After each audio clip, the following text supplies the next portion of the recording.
Hey there, everybody, and welcome back to the Optimize Self show, where we're all about helping you rediscover your health, upgrade your fitness, and optimize your wellness, all through lifestyle design, while, of course, having fun. As always, I'm your host and proud sensei, Justin Archer. I'm so happy to be back. For those of you who aren't aware, I took a little hiatus. Lightheartedly enough, there was a episode 44 and a half, but I just took a little hiatus because I was and still am working on some very kind of top secret hush hush, really cool stuff for the Optimize Self Dojo members, as well as you. So that's why I've been a little quiet lately, but I just couldn't help myself. I had to do episode 45 here, had a lot of questions that had been asked of me, and they definitely deserve responses and answers. So for those of you joining for the first time, basically just a quick overview, since we're also kind of getting ramped back up here for those people who have seen the show before, just a little kind reminder. The concept behind the Optimized Self system is that total health is accumulative, and it's our habits, otherwise known as lifestyle, that form our current state of health. So, the common paradigm is that symptoms cause lifestyle degradation. Well, the Optimized Self paradigm is exactly the opposite. It's lifestyle degradation causes symptoms. And the Optimized Self system, I'll post a link in the show notes under mention links over on YouTube, where you can watch a video about the Optimized Self system. But if I were to sum it up in about 2 sentences, I would say it's that the human body is a stimulus response organism that responds to stimulus 24/7 without prejudice. So it's what you do the majority of the time that matters the most, not your best intentions. All right. And I'm going to be repeating that later on because it's very, very important. If you only leave today with one thing, let it be that. It'll open your eyes to a lot of things that, even though your intentions might be well, that are holding you back from making the progress and getting the results that you want. And it'll open up your eyes to a lot of things that you potentially could be doing. That's why you're not, like I said, getting the results that you want. Moving on.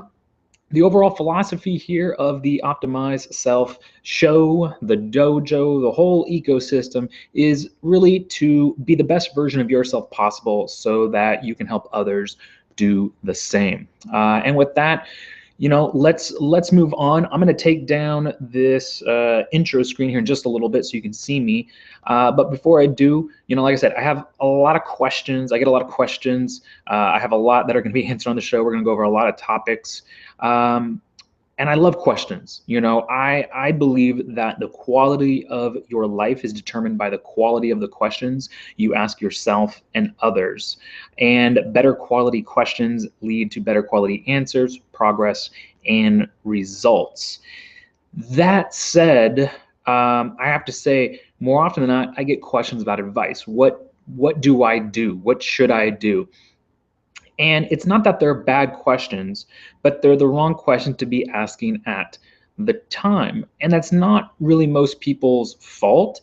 It's their, what they've been told. They're going off of, hey, here's the information you need. So go ask Justin or some other health professional this question. When you get this information, that's what you'll need to get out of pain or lose fat or build muscle or, get rid of something like arthritis or diabetes or something like that. So I understand it, but unfortunately, that doesn't change the case that they're not the right questions at the right time. A lot of times they're just premature. I also found too that asking the questions the way that I usually get them, and I'm to blame really on this one as well as a lot of other people online. I think seeking out health advice and giving out health advice over email is very ineffective as well as inefficient. It's a broken system. Email nowadays, I think, is like slow mail or snail mail, like the old physical mail. It's still good for some things. At the end of this episode, I'm going to send out an email to my list saying, hey, there's a new episode, go check it out. I think it's great for that. But when people ask me for help over email, it's hard because, you know, they're asking me, then I have to read it and you know, comprehend it and then structure, you know, an email to them. And I want to do well by the person who's asking me. So I take my time, I structure it, my inner perfectionist kicks in, and it takes me a while to respond to them. And then they get that. And then I have to know, did it get to them? Okay, I have to follow up with them. There's a lot of back and forth, and a lot of it can be really simplified by about a 15 to 20-minute conversation. So my new stance on questions is that I'm really trying to not give out so much advice, but I definitely still want to help people. And the reason I don't want to give it advice is because I think advice encourages a sense of entitlement and helplessness, and I don't want to do that. I want to empower people with the knowledge and give them the tools that they need to both help themselves and also help others. So, you know, please know that if you email me or message me or comment me, I'm going to either email you back or link to a response. And I'll put it in the show notes. It's just optimizself.ninja/response explaining, hey, I want to help you, but in order to help you, we shouldn't have this conversation over you know, over email or over comments. Let's talk over, remember that thing, the phone or Facebook message. That's a great communication tool, but let's actually have a conversation. And every time I've done this, the people, when the communication is faster, the results that the person is asking about, they're asking me questions and I want to help them, they get help faster and they get results faster. So I'll link to that below. I won't read the whole thing to you, but you can just go to optimizself.ninja/response. I guess the main takeaway is that, you know, we need to go deeper and wider into these topics. It's really doing the information and you a huge disservice if we just answer the questions in this type of format. And you'll see here, you know, as we answer some of the people's questions that they've submitted, you know, we have to converse. We have to have an open dialogue about these things. So for everyone that I'm about to answer, just keep that in mind. And I want to continue to help. I just let's actually have a conversation about it. Let's not just be you talk and then I talk. It's more kind of monologistic. I don't know, that's the word, I'm making up words. It's more like a monologue that way rather than a dialogue. So we are going to be answering a lot of questions. So to Evrim, CR7 Lean, Jemima, Ray, you can tell some of these are names, some of these are YouTube usernames. Skylo, May, Manzar, Iskandar, Travis, and Ibhalash, I hope I'm pronouncing that right. Apologies for my tardiness in responding to your questions. I've just been preoccupied with strategizing, or I guess you can say even re-strategizing how to more effectively and efficiently go about helping people like yourself. So I hope you will forgive me, but I'm really excited to answer your questions today, and I will be sending you links to the answers to these questions. All right. Now, the one thing I want all of you to keep in mind, so I don't have to repeat this for each person, and I will repeat this once more at the end of the episode. But here's what I want you to keep in mind, because most of these are exercise-based questions, posture-related questions. That's what I get the most of. That's fine. But as important as posture alignment and exercise are, they pale in comparison to the 6 other foundations of health, those being breathing, hydration, sleep, nutrition, stress, and movement. Not to mention other things like your environment and mindset, both of which are forever influencing your pain, posture, and performance. And just remember that exercise is a part of life, but it's not your whole life. You know, living is your whole life. Think about it in the terms of, hey, what part of your day consists mostly of, and, you know, fill in the blank. Well, for most people exercise less than 30 minutes per day. But let's even give the average person benefit of the doubt and say, let's say if you exercise an hour per day. This also helps with my math because I'm terrible at it. That's still only 1/24th of your day. That's 1 hour out of 24. Well, don't you think, and yes, this is kind of rhetorical if you can't read my tone here, that what you do the other 23 hours of the day matter more? You know, it's, yeah, 23 pounds is heavier than the other pound. This is definitely true. Again, your body, it's a stimulus response organism. It's responding to stimulus, which, you know, just in case anybody's not clear, it's what you do most of the time that matters the most, not your best intentions. And your body's going to respond to the good stuff that you do and the bad stuff that you do. So you want to make sure that you address, and you don't have to perfect, but try to optimize, try to make 80% or above optimal all the facets of your life: your breathing, your hydration, your sleep, nutrition, stress, movement, all that stuff. All right, so just keep that in mind as we go forward. Also, in the YouTube comments, you can leave timestamps in the comment section below to indicate important / significant parts of the video that you and or others might find helpful. All right, so we're going to kind of crowdsource this. If there's a part that's specifically for you, put a timestamp, like for example, 5 minutes and 13 seconds in, this was said, I love it. Or, hey, I have a question about this, and put the timestamps in. Not only will it help you, but it'll also help others. All right, and we're all about, helping each other. It's not about you, it's not about me, it's about we.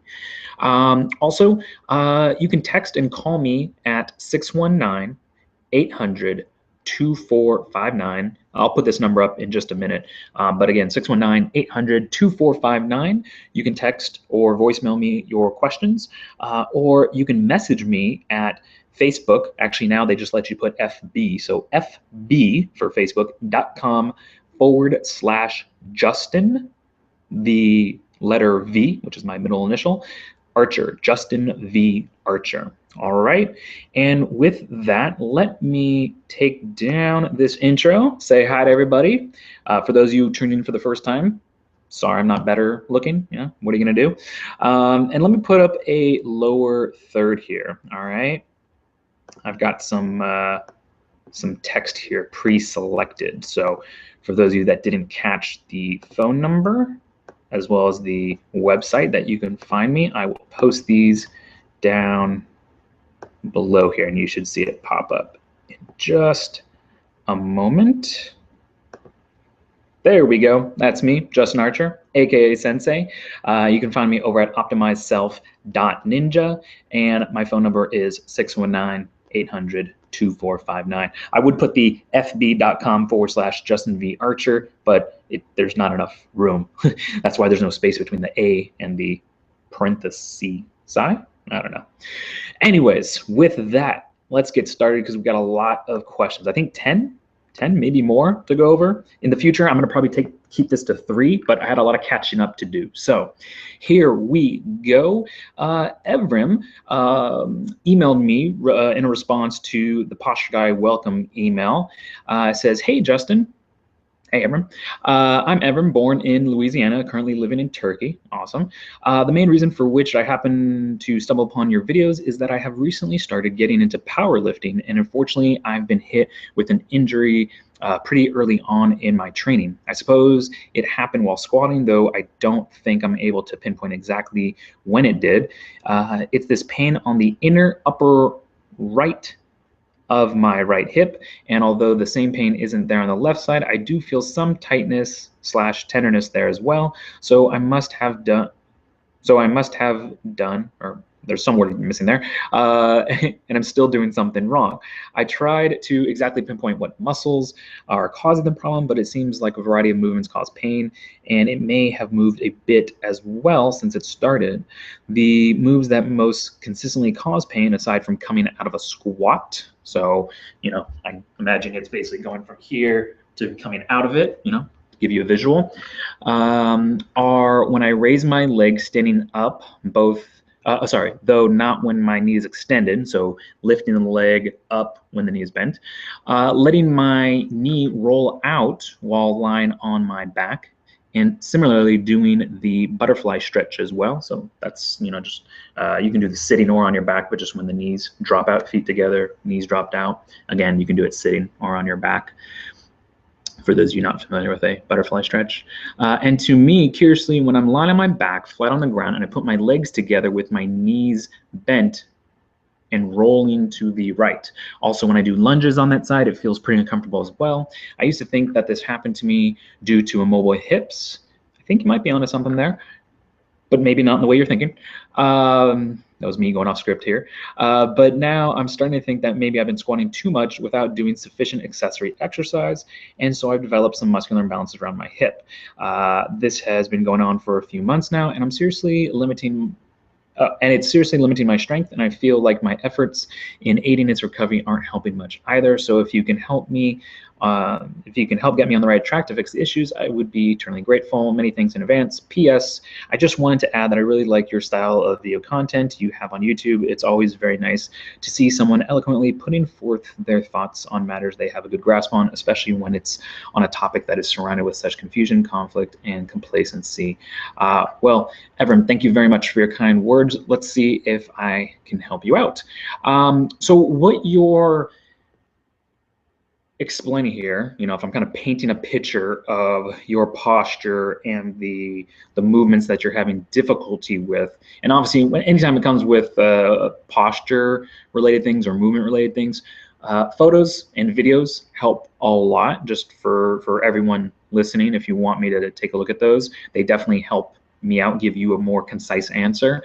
But what this sounds like is some type of joint capsule problem of the hip. So it's either femoral, which is your femur, your thigh bones, for those of you that maybe skipped some anatomy classes, that's fine. So it's some type of femoral glide syndrome. Now there's femoral anterior, medial, lateral, and I'm probably even missing one. I don't know if there's a posterior one, but femoral anterior medial lateral glide syndrome. And all that means is that for example, you said when you come out of a squat. Well, let me step to the side here. As you go more into flexion, your thigh bone should move towards the back of the hip socket. So it should glide posterior. And as you're standing, it should be neutral. If your hips are shifted forward and or your pelvis is tilted forward, that's going to usually push the thigh bone towards the front of the hip socket. Now, you mentioned on the inner thigh, so as well as gliding front to back, anteriorly and posteriorly, you might be getting some medial, which is to the midline, or lateral, which is to the outside of the body, glide as well. Without any photos or video, it's really hard to say off of just this description that you gave. But those are the things I would suggest, looking at. That's what it sounds like. The question that I first thought of when I was reading this is, what do you do when you're not working out? Because that's what's going to have the bigger, actually biggest impact on your body. Again, like I mentioned earlier, even if you work out an hour per day, great, but your body, what's going to have a bigger impact on your body is what you do the other 23 hours of the day. So that's why it's really, really important to take into consideration things like your breathing, your hydration, your sleep, nutrition, stress, movement. And it's a bit beyond the scope of this one episode, and we got a lot more questions to get to. But if you head over to optimizeself.ninja, again, optimizeself.ninja, you'll see basically I have a whole community built around that called the Optimize Self Dojo. So you can take a look at that. You can take a look at past episodes of the Optimize Self show, and it should become really quickly apparent to you, that those that understand the synergistic power that treating the body as a unit and taking in consideration all those parts of health like breathing, hydration, sleep, and so on and so forth, those that understand the synergy of those have an unfair advantage over those that don't. And I hate to see people just spin their wheels trying to exercise their way to good health, when exercise, again, it's a component of, it's part of the recipe, but it's not the entire recipe. Exercise is a part of life. It's not your whole life. So by all means, exercise can help with this. And I'll make a few suggestions in just a minute, but really, really, really, I think it's time to sit down, and maybe not sit down, maybe stand up, but really audit your life and how you're doing things outside of exercise. Because it's probably, did exercise have a part to play in this pain now you're feeling? Yeah. about 1/24th, if you're working out for an hour per day, maybe 1/24th of a part. But there's 23 other parts that are causing it, or 6 other foundations of health that are contributing to why you're feeling faulty when it comes to exercise. All right, so hopefully that makes sense. In terms of some things you can do to help get that femoral head, that thigh bone, gliding in the joint capsule properly, I'll show you a few things, all right? So you can do some rocking. I'm gonna move this camera down here. Boop. Excuse the blankets for our new foster pup and dog. So you can sit back like this on your heels. You can play around with the width. I like to go between a 30, 45 degree angle kind of out and just rock back and forth like this, okay? Basically, so your shoulders go up your wrist and then back down. If for whatever reason you don't have the mobility to get all the way down, that's fine. Just go as low as you can. And then you should start to feel, after maybe 30, 45 seconds, oh, I can get a little bit more range of motion. So I'll let you see what this looks like from the side. Let me back up here. There we go. So you basically just head up, chest up, and you're just going back and forth. You can also try tucking your toes under. Obviously, that's going to give you a little bit more dorsiflexion, whereas this one's going to get more plantar flexion in the foot and ankle there. Okay, you're just going front to back. And what this will help do is really sync up how your hip joint and the pelvic bones, as well as your lower back, are all supposed to work together, all right? Think about it. This is what you did before you can crawl. That's as a child, right? I don't know what stage that is, infant to toddler, it's what everybody does. So you can rock front to back like that. I would do that for 2 to 3 minutes. You can also do, if you're working on that lateral gliding, you can do side to side, right? So you can just move back and forth. And obviously you're unilaterally loading one side more than the other, So you're going back and forth like this. And again, you can do this for, 2 to 3 minutes, okay? If you want to bias one side over the other, you can also do some hip capsule circles. So you can have your leg like so, either straight or turn out. A lot of times it's easier for people to start turning out. And then this back leg over here, sorry, now you can see it. It's just on the ground. It's steadying me, I guess that's the word, balancing me. It's just there to hold you up. This isn't a balance test. You don't have to make it hard. And you can just do circles. You can start counterclockwise and then go clockwise or vice versa. It doesn't really matter. But think about where your knee is and just make little circles around it. And you can see I've shifted my weight over so it's on that leg. And then I'll go, the other way. And maybe do this for, 1 to 2 minutes, maybe 1 minute circles one way, and then another minute circling the other. And what that's going to do is use your body weight and gravity, opposition to the floor, and get that thigh bone pushed back towards the back of the hip socket. And the circles will just help kind of reset and get it used to how it's supposed to glide in that hip socket. Okay. Also, you can just do some basic crawling after that. So you can just crawl on your hands and knees like so. You can go forwards and backwards. Keep your head up.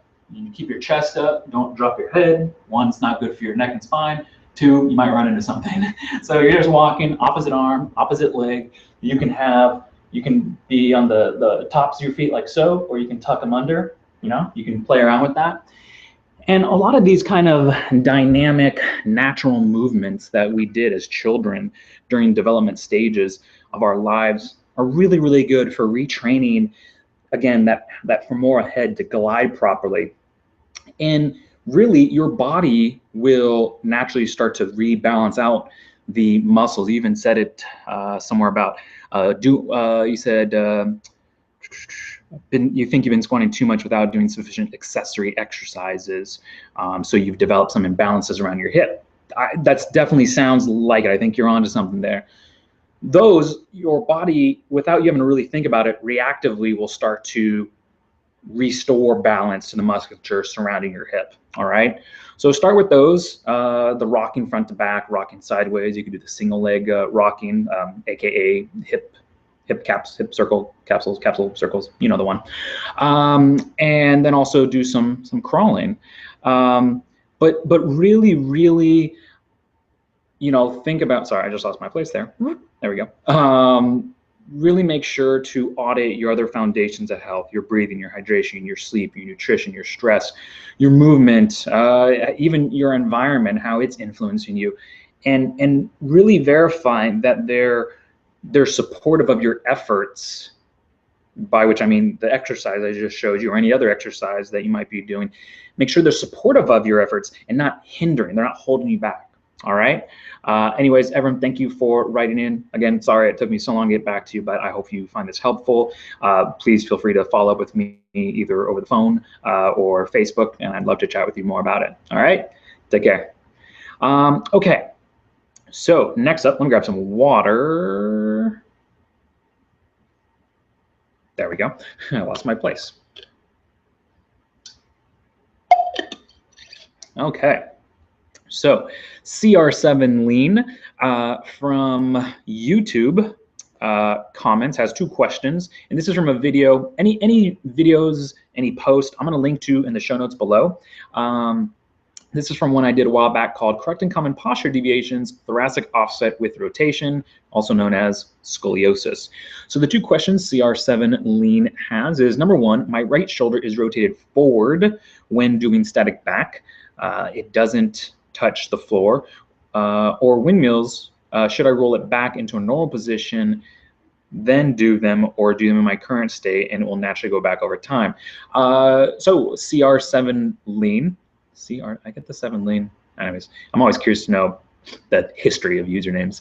But CR7 Lean, static back, really the less you do in that position, the more you're gonna get out of it. So just relax, and that shoulder, I think you said your right shoulder that's rotated forward, it'll naturally settle back towards the floor anywhere between 5 to 30 minutes. And I know that's a pretty big range, but I don't have any visuals to go off of. If I did, I can probably give you a better, narrow window.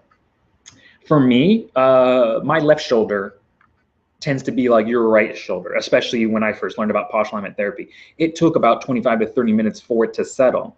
But the more you do it, the more frequently you do it, you'll find it takes less and less time. Now it settles usually within 5 minutes. If I haven't been kind of up on my postural corrective exercise, it may take 8 to 10, but it definitely doesn't any longer take 30 minutes. But it may at first, and then you'll notice, oh, I don't have to do it as long to get the same effect. All right.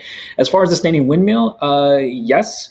Pin your shoulder blades back towards the wall, basically squeezing your shoulder blades together, pin them back to the wall and hold them there as you go through the standing windmill, all positions, all right? As you switch from regular stance, medium stance, and wide stance, if you want to put your arms down and rest, especially if it's your first time doing so, that's fine. No rule says you can't do that. But when you're actively going through it, yes, keep your shoulder blades pinned together. Let's see, the second question that CR7 Lean has is, I have practically every bad form of posture there is. I have scoliosis, rounded shoulders, forward neck, and anterior pelvic tilt. I've looked through all your routines for all of these. Should I add them all together and do one long routine and do another scoliosis routine in the day, or focus solely on the scoliosis routine? Well, the good news is that is that you don't have all the postural misalignments and dysfunctions and compensations. You do have a couple of them, but trust me, it could be much, much worse. And I say that not only from personal experience, but the experience of many others that I've worked with. As far as, this is a very common question when people have multiple symptoms or multiple postural misalignments that they want to work on. My answer is always the same. Start with whichever hurts the most, or if it's a postural misalignment, whichever stands out the most, and begin there. So, for example, you said scoliosis, rounded shoulders, forward neck, anterior pelvic tilt. Well, let's take the first two, scoliosis and rounded shoulders. So if you're, let me tilt that up. Sorry, I know it's really bright over here. So if your scoliosis is like this and your rounded shoulder is like that just a little bit, well, the scoliosis obviously jumps out more, right? So take care of that first before you work on the shoulders. Some people will get really nitpicky and they'll say, oh, this is off by, a few degrees, and it might, but if something's off, 2 degrees and the other thing is off, 80 degrees, go after the thing that's off 80 degrees, or percentage, I guess, if you want.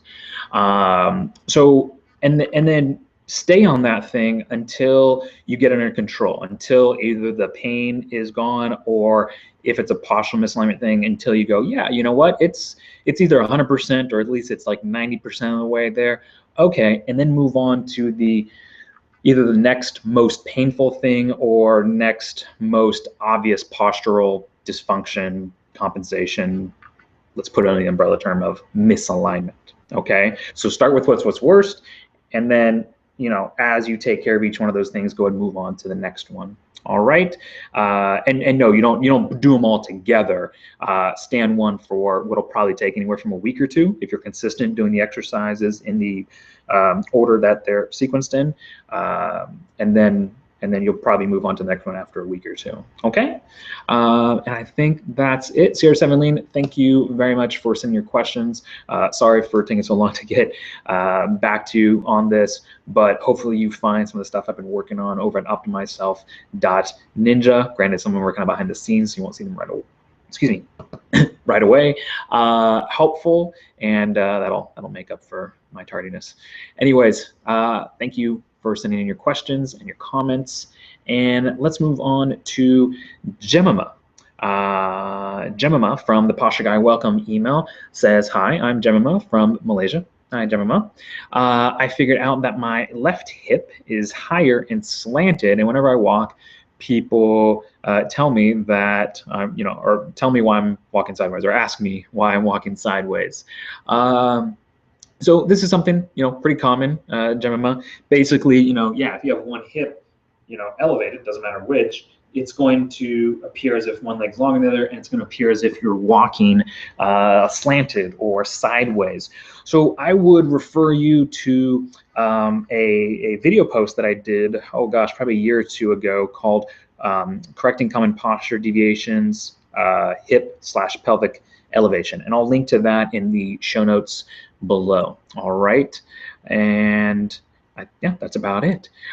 Again, this is, you know, as you can see, as we're going through, we talked at the beginning and the end, you know, for some of these questions, it's because of the question I can only answer to a certain amount. I want to answer more and I can throw out more information, but I just know it'd be more overwhelming. I'd be taking shots in the dark. It would all be very general. And this is that, you know, the negative of emailing in questions or comments. It's not that I don't like them. I'm fine as like a first touch point, but as quickly as possible, it's like, hey, you know, Jemima, CR7 Lean from YouTube, you know, Evrim, and everybody else that I'm going to be answering here soon. It's, you know, I could help you more and I can help you faster if we actually have a conversation rather than you contact me. Okay, then I contact you. We're having a conversation, but not really. So I definitely encourage people to reach out, to contact me, you know, whichever is easiest for you, either text or phone, but definitely let's get to us talking in real time, not something like email or comments. Or if that's not possible for you, for example, like, you know, you're out of the country and calling the US would cost you an arm and a leg, you know, you can reach me at Facebook, fb.com/Justin V. Archer, friend me, and, you know, we can message and we can actually call each other up and talk, either video or just like a phone, for free of charge. So, you know, you can use that. So just wanted to point that out here as we're kind of, I don't know if we're at the halfway point or getting close. All right, so Raymond from the Posture Guy welcome email emails in. Oh, and he's from New Jersey, looks like. Pain in sacral area, butt muscles, thighs, and high right hip. So Raymond, I would thank you for writing in. If somebody was wondering, like, why is the question or, you know, write in so short, it's because I was asking in that welcome email to for someone to send in, you know, their name, where they're from, and what symptoms they're currently struggling with. So Raymond did great. Thank you, Raymond. What it sounds like is you're dealing with something very similar as Jemima, who I just answered their question. And I'm going to refer you to one resource that I referred Gemma to, which is the hip/pelvic elevation video post. So I'll link to that in the show notes below under mentioned links. But also, I would recommend, if you haven't already, to check out the lower back pain routine, which you have access to through the welcome email that you replied to me at. So if you go back to that email, there'll be a link, I think it says click here to get exercises, and you get access to a folder, and in that folder is a routine. It's a PDF called I think low back pain routine, or lower back pain routine, something like that. Check that out, and I think that'll be helpful for you. And keep me posted. Let me know if there's anything else I can do to help. All right. Okay. Let me grab some water, and then we will move on.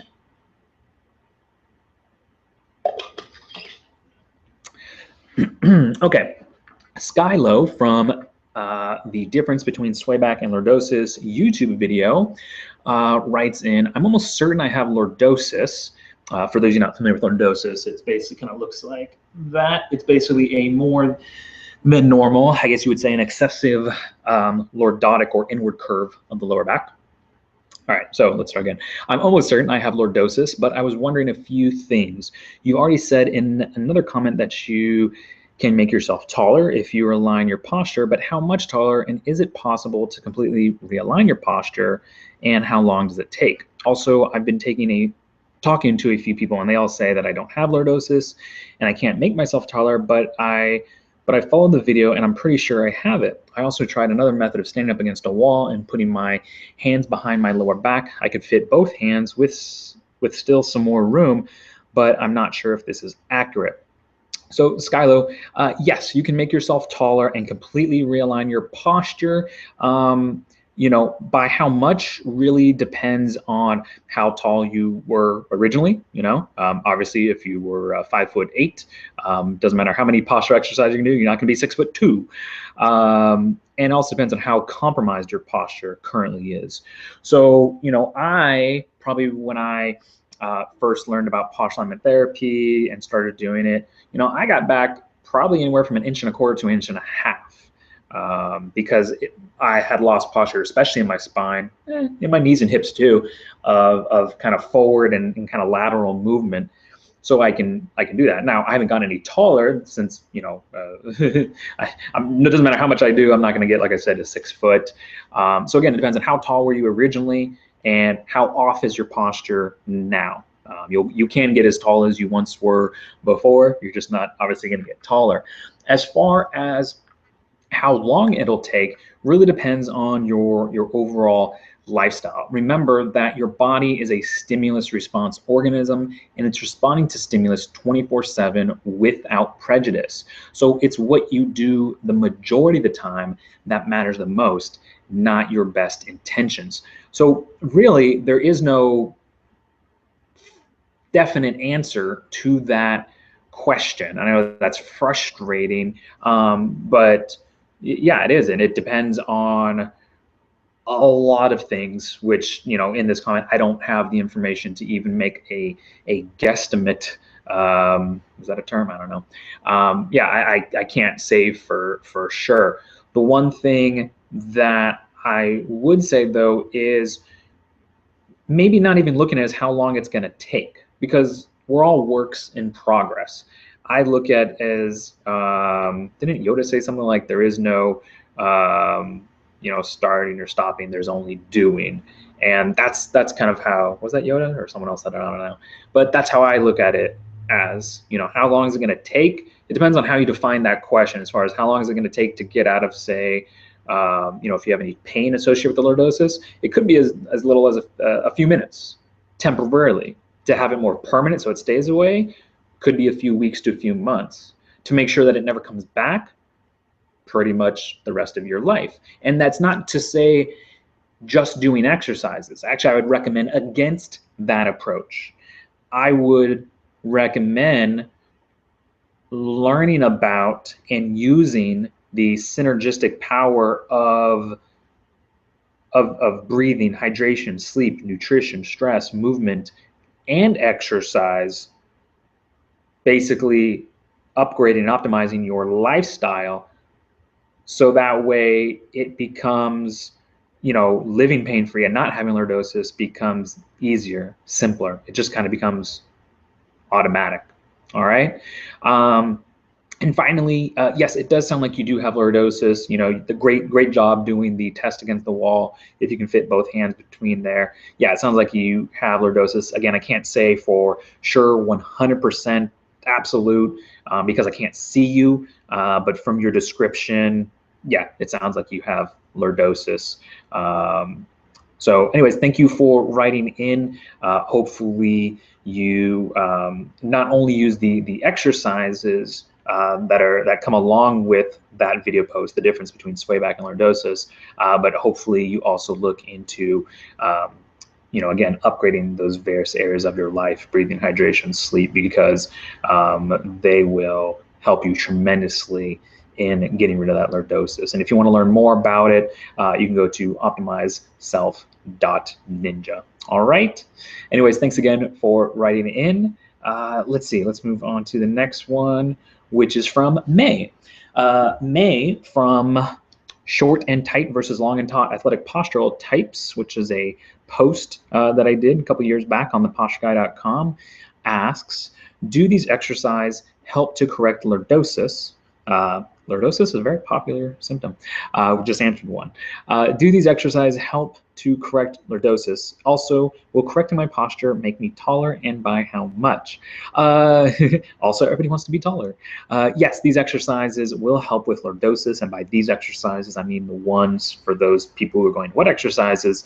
They're the ones from the short and tight versus long and taut athletic posture types, and I'll link to that in the show notes below under mentioned links. So yes, they will help with your lordosis, and they will make you taller. But like I said, in the previous answer to the previous question, by how much depends on how tall you were originally and how compromised your posture currently is. If you're 6 foot and your posture is compromised and then you're only, say, 5'10", can you get the 2 inches back? Yeah. Are you going to get 4 inches back? No. So hopefully that helps. May, thank you very much for your comment, and I hope this has proven helpful. If there's anything else I can do, please don't hesitate to reach out. You can call me, Facebook message me. I'd be glad to help. All right. Anyways, let's see. Got one, two more? How many more? I don't know. 2 or 3. Manzer writes in via Zopum Messenger, which is a little message thing I had over on thepostureguy.com, says, hi, I have a problem with my leg. My right leg is shorter than my left. The problem happened when I was riding my bike and I put too much pressure on my right leg. I was pedaling very hard without proper form. I was young at the time, around 18, when this problem around this time when this problem happened. I've seen many videos on leg discrepancy. I'm a bit confused because when I put my hands on both hips, the right hand, this is my right hand, I don't know if it's mirrored over here, but my right hand, when I put my hands on my hip, the right hand hip is lower than my left. The videos I watched, all of them said that the hip, which is lower, that leg is normally longer, but for me it's the opposite. My right hip is lower than my left. I have also laid down and bent my knees, and the left leg is longer than the right leg. Could you please explain what it could be? Can you tell me more about your services? Thanks. So yeah, Manzar, from the test that you described, it sounds like you have a structural hip elevation. So a lot of times when there is, or sorry, not a hip elevation, a structural leg length discrepancy. And the one that kind of tells me it's more structural than functional is the one with the bent knees, you laying on the ground with your knees bent, feet on the ground, and seeing that, one leg was up higher than the other. That's definitely saying that, hey, maybe one of your femur bones is longer than the other. For those of you not familiar, a structural leg length discrepancy is saying that either the upper or lower leg on one side or the other is of a different length. This does happen. Most of the times it's a functional leg length discrepancy, which means that, yeah, one hip is higher than the other, but that's compensating for something else not happening in the body, and that gives the appearance and the feel that one leg is longer than the other. But if you actually take x-rays and you measure each femur, each upper leg and each lower leg, you would quickly realize, oh, the bones are the same length. So wait, why does it seem like I have one leg longer there? Because one hip bone or pelvic bone is higher than the other. All right. So Manzar, what you might also try is, and I'll show you here. Let me get the camera properly, kind of in situation. So a couple things you might also try is standing. Let me move back a little bit more. Actually, you know what? I'll just do this. That's easier. You might try standing your normal stance and see how the weight balance in your feet feels. Look at your hips. You can do this in a mirror. Try standing duck-footed, like so. See if that changes at all. Try standing pigeon-toed, and you can slightly tighten your thighs and see if that changes it. Okay. The other thing you can do, and let me move camera up for this one. The other thing you can do is put your hands on your head and pull your elbows back, and you can see if the hip elevation changes any. And also the whole time that you're doing these tests is pay attention to the weight distribution in your feet. All right. And doing these, you can try them individually. You can try a combination of them. And if your hips do even out, and if the weight distribution of your feet feels even and you feel like, wow, my legs, the length of them seem to even out and my hips seem to even out, well, then that will be a cue as to what's causing your one. That'll tell you that it's a functional leg length discrepancy, not structural. And it'll also cue you in as to what's causing that functional discrepancy. So if you were to put your hands on your head and pull your elbows back and you see your hips even out and the weight distribution of feet feel better, then the cause of that hip elevation, the uneven hips, and the uneven weight distribution in your feet that makes it seem like you have one leg longer than the other, the cause of it is actually in your upper back and shoulders. There's some type of disparity going on there that needs to be addressed. Maybe your spine is too flexed and that's pulling slack from different parts of your body, causing your hips to elevate and causing one leg to seem longer than the other. If you stand duck-footed with your feet out and that evens things out, then that's going to tell you, hey, you need more external rotation in your hip joints to even out the hips. Exact opposite, if you pigeon toe and that feels more even, is you need more internal rotation in your hips to even things out. If you stand duck-footed and your hands on your head and that works out for you, then you need some external rotation in the hips and some thoracic extension / scapular work. If you stand pigeon-toed and the hands on the head, elbows pulled back, you need internal rotation work on the hips and thoracic extension / shoulder blade work. Shoulder blade work to even things out. So use these movements that I just showed you, the duck-footed, the pigeon-toed, the hands on the head, elbows pulled back, individually in combination. And if any of them do seem to even out, that'll tell you, where to head next. In terms of what needs to be addressed. That'll tell you the cause of it. And I will have my fingers crossed for you that one of those or a combination of those does even things out. Because if so, then that means that it is a functional leg length discrepancy, and that can be corrected by corrective exercises and also just upgrading various aspects of your life, like things like your environment and things like that. If it doesn't, don't be discouraged. It just means that it is a structural leg length discrepancy. You do actually have one leg longer than the other. It could be the upper bone, the lower leg bone. I definitely don't have enough information right now to make that call. But there's definitely things that can be done. You can get a lift. I worked with a woman years ago. She was in her, I think, mid to late. She was 66. Yeah, it was like 65, 66. And she had a 4-inch leg length discrepancy.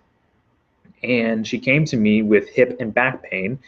And, I asked her, I said, how long have you had this? And she says, for 6 months. And I said, but never before that. She says, yeah. She goes, but can this be helped? Because, I have this 4-inch discrepancy. And I said, well, no, the exercises aren't going to grow one of your legs 4 inches long. That's not going to happen. I said, but how did you feel before 6 months ago? How did you feel a year ago? She's like, oh, I felt great. She was very active. I mean, at 65, she was probably as active as most 45-year-olds. She was like, oh, I was like hiking and doing this and that. Oh, it was great. It was just this last 6 months. And I said, well, what if we can get you back to how you felt a year ago or 5 years ago? And she's like, I would love that. I'm like, would you count that as a success? And she said, yes. And that, we were able to do, we were able to work towards. So yeah, if it turns out that it is a structural leg length discrepancy, don't get discouraged. You'll probably just need to be outfitted with a lift like she had. She showed me her lift, and it was a shoe and it had a 4-inch lift and everything. But she still had a very high quality of life. She didn't let the things that she didn't have control over, like the length of her limbs, bother her, and she just controlled the thing that she could do, which was get herself back to at least where she was several years ago. So fun little story I just had to share with you. As far as services, I do offer one-on-one sessions and retainers, but what I would recommend for you, as well as everyone else, is joining the Optimize Self Dojo. And this is kind of a membership, but right now you don't have to pay like a membership, meaning right now it's a one-time fee. Pretty soon here it is going to be transition over to a reoccurring type of subscription fee. There'll be an annual, biannual, and quarterly plan. They'll range anywhere from about $20 to $30 per month. Right now you can get in for $50 or $55. Each membership goes up $5. So I would recommend doing that, because inside the dojo is over $3,650 worth of content material. You get to be a part of a community via a private Facebook group. So you have built-in accountability and support. Me and other members are in there every day. Every Saturday we do live trainings, aka hangouts, where we talk about things that are important to you. You can come on video with me, or audio if you prefer, and I answer your questions live. So it's not the same as one-on-one as you would get on a session, but it is one-on-many. And for $50, I mean, that is just immense value. So that's what I would tell people to go with first. And then if maybe a week or two into it, you're like, you know what, I need some more one-on-one attention, I need a little bit something more customized to me, then that's what the one-on-one sessions and the retainers are. And the retainer is simply for a certain amount of time, a month, 3 months, 6 months, 12 months. You basically have unlimited access to me, well, except for when I sleep, of course, and we can meet as need be. So that's what a retainer is. But I always tell people, start with the dojo first. I know it's kind of unorthodox, someone telling you to purchase their cheapest service, but I think it's because it has the most value and it has ongoing support, unlike the one-on-one sessions. And the retainers do have ongoing support, but it's obviously only for the length of that retainer. So start with the Optimize Self Dojo. This is both for Menzar and anyone else listening. I would recommend starting with the dojo. You can learn about all the things that are in it that come included with each membership over at optimizeself.ninja. Again, that's optimizeself.ninja. Start there. And then, like I said, you probably won't need any one-on-one sessions or retainers, but if you do, then you can do it. But give the dojo, I think, a fair shot, and I think you'll be happily surprised. It's a really good group of people that we got going on there. All right. Anyways, Menzar, thank you very much for writing in. I hope this answer was helpful, and if there's anything else I can do, please don't hesitate to reach out. All right. Okay. Let me grab some water, and got a couple more questions. I thought we were almost done. The good thing is that all the rest of the questions are pretty short. All right, so Iskandar, and I hope I'm pronouncing that correctly, from the Pasha Guy welcome email says, hi Justin, I'm Iskandar from Malaysia. Sorry for taking a long time to respond to this email. That's okay, because I'm taking a long time to respond to this. I was too busy lately, aren't we all? I have slipped discs. I had a slip disc and had an operation in 1991, but I'm still having some numbness and muscle tightness problems all over my body. The worst being my left side back muscle. I have been doing some research and I believe it is my psoas muscle, which is tight. Both my hamstrings are also tight too. I will try the exercise you suggest and see how it'll help me. Thanks, Justin. Iskandar. So Iskandar, I'm curious to know what routine or routines have you tried that are linked to from that welcome email? And what progress have you made? You know, I would recommend starting with the lower back pain routine. Maybe you already have done so. If you haven't, I would suggest giving that a shot. But keep me posted on your progress and let me know if there's anything else I can do to help out. You have access to, you know, 16 routines that were designed to address 16 of the most common chronic pain symptoms. So that's definitely a good place to start. And then, like I said, just reach out to me if there's anything else I can do. All right. Thanks for writing in. Okay.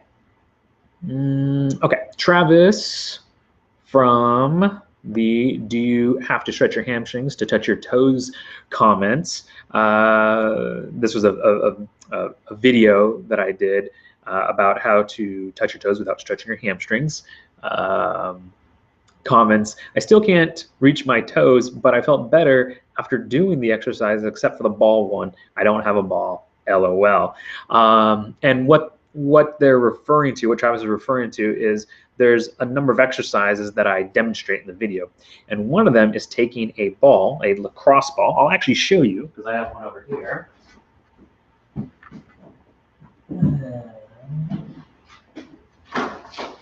Actually, I got a couple. But it's taking something like this, which is a lacrosse ball, and putting it under your foot like so, and just smashing it. And basically the point is to free up, is to give slack to that plantar fascia. And if you look at some of the myofascial lines, especially the one that runs along the backside of your legs, doing this for 2-3 minutes per foot will give a lot of slack to your calves, your ankles, your Achilles tendon, your calves, your legs. Hey, there's Carmen visiting. Say hi, Carmen. Yes, this is episode 45, Return of the Optimized Self Show. She's very excited about it. And yeah, you can get some specialized, you know, self myofascial release instruments, I guess. But really, a lacrosse ball is great. You can pick it up at any sporting goods store for a few bucks. I think this cost me like $2 or $3. It's worth it. Get one. In a pinch, you can use, you know, you can use a golf ball, you can use a tennis ball. I like the lacrosse ball the best. It's the most kind of versatile, I think, ball. But also for your feet, I would say golf ball would be the next best one. So you can also use a golf ball, but use one. It really, really makes a difference. Like I said, you can pick it up at any local sporting goods store, only costs a couple of bucks. And they're really good at feeding slack to your fascia and tissue so that the muscles, the tendons, ligaments, everything can glide better. And that's going to allow you to have more range of motion, AKA flexibility, and finally get down and touch your toes. All right. All right. Abhilash, and I hope I'm pronouncing that correctly, Abhilash, commented on a video I did in the past. Oh, we've already actually mentioned this one before. The correcting common posture deviations, hip/pelvic elevation video. And they say, my right hip is certainly higher than, oh, my left hip is certainly higher than the right, and I constantly feel some lower back pain. I think I have a leg length discrepancy as well. Are these exercises good for me? Also, I do some weight training as well, deadlifts and squats. Should I continue doing that, or are they exacerbating my condition? Thanks. Yes, the exercises that are referred to on the hip/pelvic elevation will help. I don't think that I actually demonstrated them in that video. If I remember, it was several years ago, so I'm trying to recall. But I do know that at the top of the description, there is a link which will link to the original post, which is on theposturalguy.com. And there, I know for certain, there are links to video tutorials for the exercises. So if they're not on the video, because I don't recall, they are definitely linked to on the original post. And those exercises will definitely help out with, with evening out your hips. As far as the weight training, for now, I would suggest holding off, because if the body you bring to the weight training is misaligned, like say an elevated hip, then you're just strengthening those misalignments, in this case, the compensation. So take it from someone who did it the opposite way and learned the painful way, and at least I'll plead that I didn't know any better back then. But don't strengthen, or yeah, don't strengthen first, then try to straighten. Straighten, then strengthen. Just to make sure I was enunciating correctly, I'll say that one more time. Straighten, as in realign your posture, and in doing so restore function to all parts of your body, and then strengthen it. So make sure your body's in alignment before you start to strengthen it. Otherwise, you'll just, if your hips are out of whack, you'll just be solidifying that out of wackiness. All right. So hopefully that helps you. If there's anything else I can do, please call me, Facebook message me, reach out, and let me know how else I can help. All right. And I think that is it. That was all the questions. But we're not done. We still got just a few minutes left. We're gonna have some water. Okay. So do remember, and this goes out to everybody. I'm gonna read really quick here the names just to make sure that I don't forget anything. So this goes out to Evrim, CR7 Lean, Jemima, Ray, Skylo, May, Manzar, Iskandar, Travis, and Abalash. Again, hopefully I'm pronouncing everybody's names and usernames correctly. If not, I apologize. It's this crazy, stupid American tongue that just doesn't work that well. Ask my wife, she's Polish.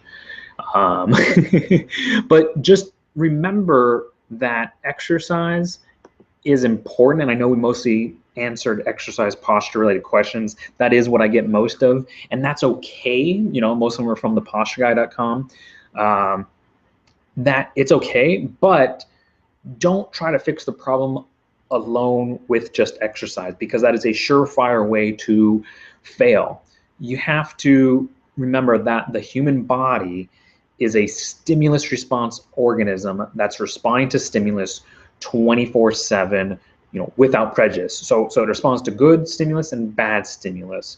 That said, it's what you do the majority of the time that matters the most, not your best intentions. And most people's best intentions are, hey, I'm going to exercise. I'm going to try hard at X, Y, and Z to get the results I want.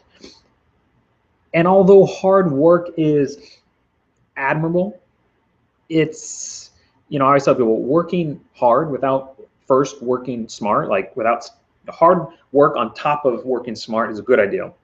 But hard work without working smart is usually a bad idea. It actually does usually more harm than good, because if you're supposed to be going left and you're working really hard, but you're going right, you're just getting further and further away from where you actually want to be.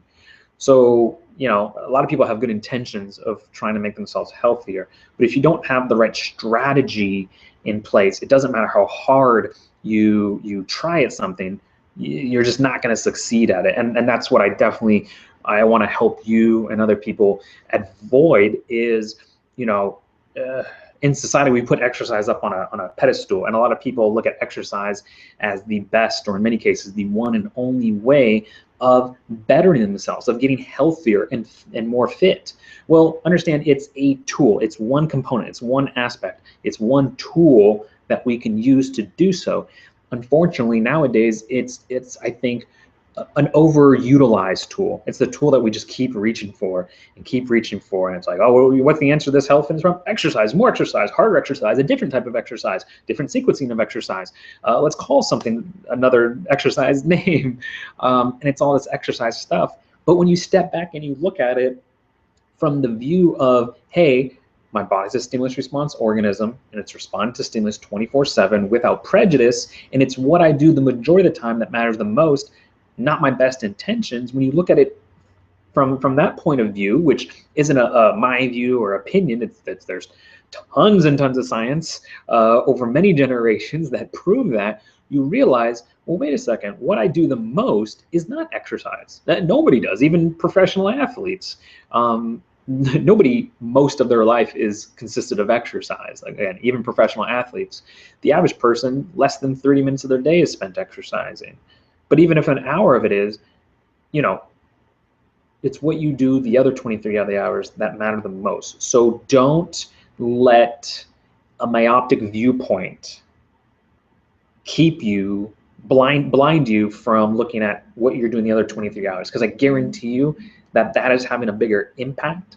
Those are bigger contributors to the cause of what's hurting you, and what could, by changing those, potentially could help you, than exercise. Hear me out. I'm not saying not to exercise. I very much love exercise. I love anatomy, kinesiology. I mean, all of it. I can talk about exercise and biomechanics till the cows come home. I've evaluated cows' posture. That's usually when I'm overworked. I love exercise. I used to do amateur bodybuilding. You know, I will proudly say, not that this one makes me better than anybody, but I exercise, and I have, or I definitely have in the past. Right now, I'm not so. But you know, yeah, I used to do amateur bodybuilding. I used to exercise more than anybody. I was 5'8", 235 pounds. I was yoked out. I barely fit in the screen. So I love exercise. But just because you love something, just because you try hard at something, just because you spend a lot of time on something, doesn't make it important, and doesn't make it effective, and it definitely doesn't make it efficient. You have to work smart, not just hard. You can work hard, but make sure it's stacked on top of working smart. And by working smart, I mean is taking in consideration all aspects of your life, not just exercise, exercise, exercise, exercise, but breathing.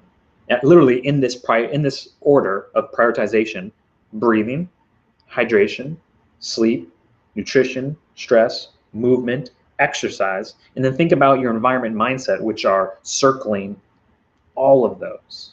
All right, and really hit pause for a second, and maybe spend a few minutes today, an hour if you got it, and really audit your lifestyle and be honest with yourself, because self-reflection, it's the hardest exercise there is. Squats, you know, I can gladly leg press 1,000 pounds. Most people would before self-reflection. It's hard. It's hard. But be honest with yourself and say, how am I doing in each of those areas of life? And how are they either supportive, helping me in the efforts I'm making in exercise, or how are they hindering me? How are they taking away from or holding me back? So really think about that. I'd be interested to know your answer or answers to that question. All right. And you could text and voicemail me your answers, any follow-up questions to 619-800-2459. You can find me over at optimizeself.ninja. You can also friend and message me over on Facebook. Sorry, I couldn't have room down here to fit it in, but it's fb.com for Facebook /Justin V Archer. So V middle name Vernon Archer, Justin V Archer. And if you don't have time to talk, you can always submit questions or suggested topics for upcoming episodes of the show over at optimizeself.ninja /topics. Again, that's optimizeself.ninja /topics. All right. And with that, I think we are all caught up. Wow, it feels good to be back, or at least sort of back. I think going forward, not going to jump all the way back into 2 episodes a week, because I still have some stuff that I'm working on in the background for you and everyone else. So I plan on probably doing 1 at some point next week, and then little by little we'll probably ramp back up to 2 times a week.